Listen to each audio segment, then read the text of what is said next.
سلامتی کے جو ہمارے مشیر ہیں جنرل ریٹائرڈ ناصر جنجوعہ صاحب، انہوں نے ایک بڑا کمال کیا بخاری صاحب، ایک ایسے وقت میں جبکہ کشمیر میں روز کشمیری شہید ہو رہے ہیں، روز گر رہی ہیں لاشیں، معصوم بچوں کے جنازے اٹھ رہے ہیں، سبز پرچم لہرائے جا رہے ہیں، لاشیں سبز پرچم میں لہرائے، وہ جا کے اور ملاقات کریں جی بساریہ سے۔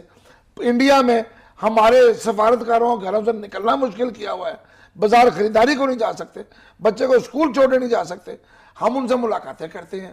تو اس پہ میرا خیال ہے اگر چوئی نثار صاحب نے سخت تنقید کی ہے تو بخاری صاحب آپ کس کے ساتھ ہیں؟ چوئی نثار کے ساتھ ہی ہیں۔ دیکھیے پہلی بات تو یہ ہے کہ صرف چودھری نثار صاحب نے تو خیر بہت کھلے الفاظ میں بڑے دبنگ انداز میں اس پر یعنی تنقید کی ہے، لیکن اس کی مذمت کرنے کے لیے بہت لمبی تعداد ہے لوگوں کی سوشل میڈیا پر اور ملک کے دیگر حصوں میں بھی، اور ابھی آپ دیکھیے گا اگلے چند دن میں یہ موضوع بنے گا ٹاک شوز کا، اور اس میں بھی اس کے اوپر بہت لیدے ہوگی، اس لیے کہ جیسا کہ میں نے پہلے بھی کئی پروگراموں میں کہا ہے کہ ہندوستان پاکستان کا کبھی دوست نہیں ہو سکتا، اور آج کل جو رویہ انہوں نے اختیار کیا ہوا ہے کہ ایک طویل عرصے سے لائن آف کنٹرول کو بلیڈ کراتے رہے ہیں، وہ پھر ہمارے سفارتکاروں کے ساتھ کیا ہو رہا ہے، بلوچستان میں سی پیک کو تباہ کرنے کے لیے کلبھوشن جیسی لعنت انہوں نے پاکستان بھیجی، افغانستان میں بیٹھ کے سپن بولدک کے علاقے میں اور پاکستان کے بارڈر کے ساتھ ساتھ جو کونسل خانے انہوں نے کھولے تھے وہ اب ٹریننگ کیمپس بن چکے ہیں۔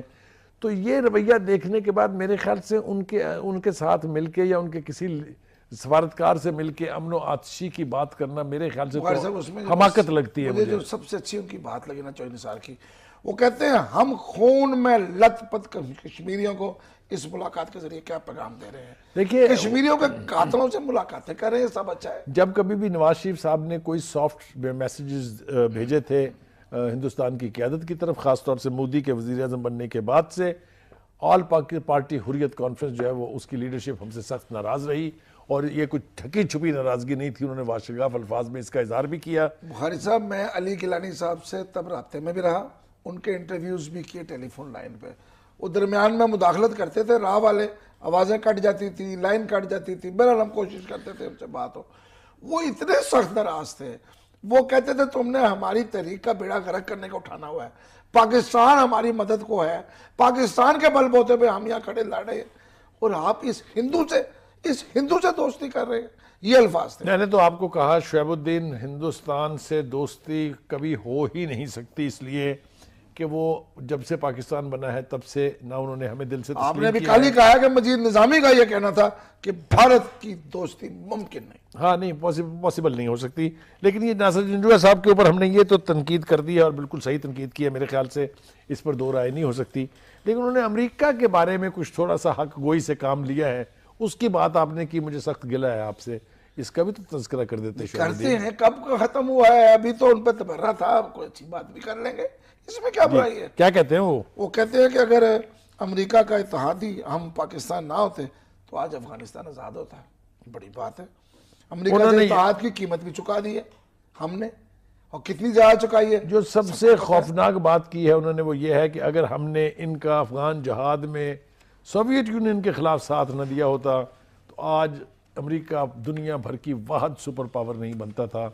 یہ وہ ہمارا جرم ہے جو ہماری سیاسی لیڈرشپ کو سب سے پہلے تسلیم کرنا چاہیے۔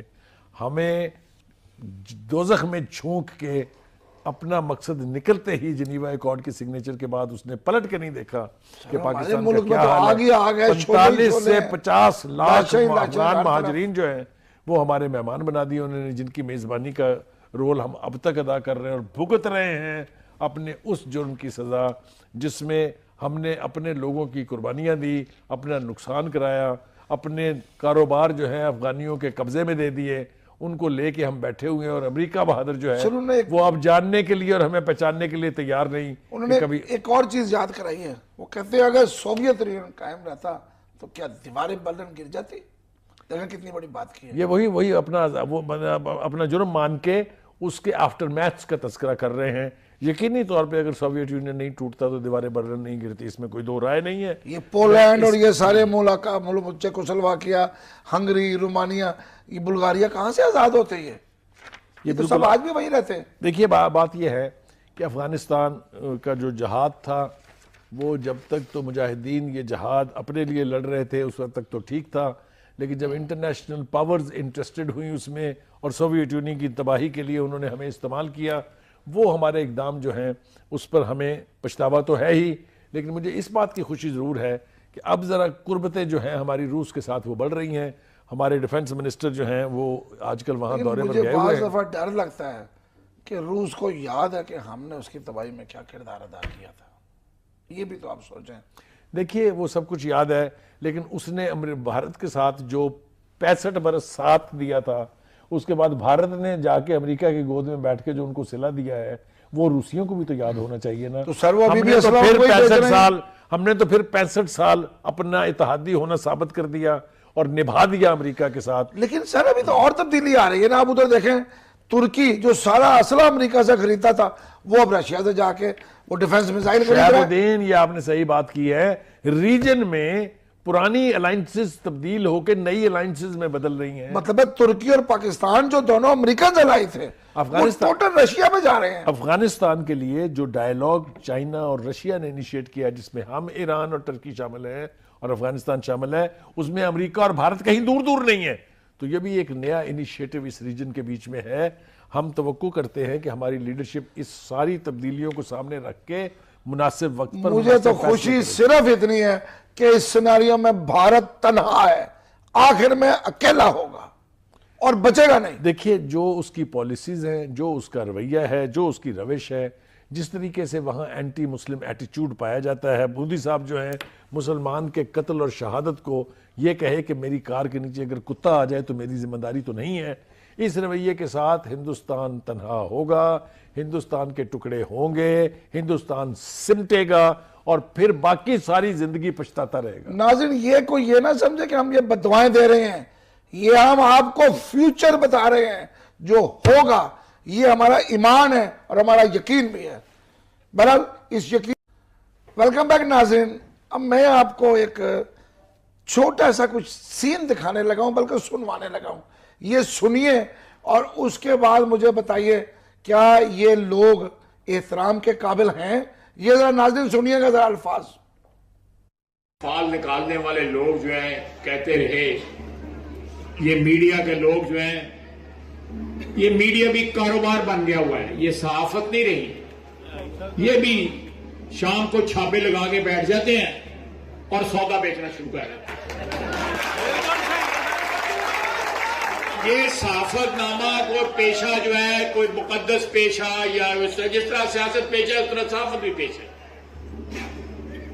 میں سمجھتا ہوں سیاستدان تو پھر بھی آزمائش کے دور سے ہر 4-5 سال میں گزرتے ہیں. الیکشن نہ ہو تو پھر مارشل لا لگ جاتا ہے، پھر مارشل لا کا بھی بھگتان کرتے ہیں. لیکن یہ تو ہر دور میں جو ہے یہ صحافی لوگ جو ہیں اللہ کے فضل سے ان پہ خوشحالی رہتی ہے. اور جس طرح میں نے آپ کو کہا ہے 6-7 بجے چھاپا لا کے بہ جاندے نے تو راتی 12-1 بجے تک لگے رہتے ہیں، پھر اگلے دن سویرے پھر شروع ہو جاندے ہیں، پھر 12 میں تیسری دفعہ رپیٹ کر دے گا تے اپنا پروگرام ختم کر کے پھر 4 بندے کٹھے رل کے بھی بہ جاندے ہیں. اس کا دل بھی نہیں بھرتا ہے. میں کہا میں کیمرے کو فائدہ چک لوا نا تاکہ انہوں نے پتہ لگے میں کی کہہ رہے ہیں. میں کیمرے والوں کو پوچھ لو انہوں نے تنخواہ ملی ہیں، انہوں نے اپنے چیمبر اپنے چینل کروں کہ نہیں ملی ہیں، پوچھ لو انہوں نے. ادھے تنخواہ نہیں ملی دیا ہوں، ادھے انہوں کو 3-4 مہینے لیٹ ملتی ہیں. یہ کاروبار ہے، یہ ایک ستم ظریفی ہے، یہ ایک ٹریجڈی ہے ہمارے ملک میں کہ جس چیز کو عبادت سمجھا جاتا تھا وہ کاروبار بن گیا. چاہے وہ سیاست ہے، چاہے وہ صحافت ہے. ناظرین آپ نے یہ سن لیا. مجھے صرف ایک جملہ کہنا ہے، پھر میں بخاری صاحب کے حوالے کروں گا. یہ نوائے وقت میں بیٹھا ہوں، یہ ادارہ ہے، یہ کوئی ایسا ادارہ نہیں ہے کہ جہاں پہ اپنی کالی آمدن چھپانے کے لیے ٹی وی اخبار نکالا گیا ہو. ہم آج بھی صحافت کرتے ہیں، مقدس سمجھ کرتے ہیں. بخاری صاحب باقی ذرا ان کو بتائیں کہ کن کے بارے میں بات کرتے ہیں. ناظرین جو خواجہ آصف کے منہ پر سیاہی پھینکی گئی تھی، مجھے بہت افسوس تب ہوا تھا لیکن مجھے اپنے اس افسوس ہونے پر بہت پچھتاوا ہے. میرے خیال سے he deserves even the worst.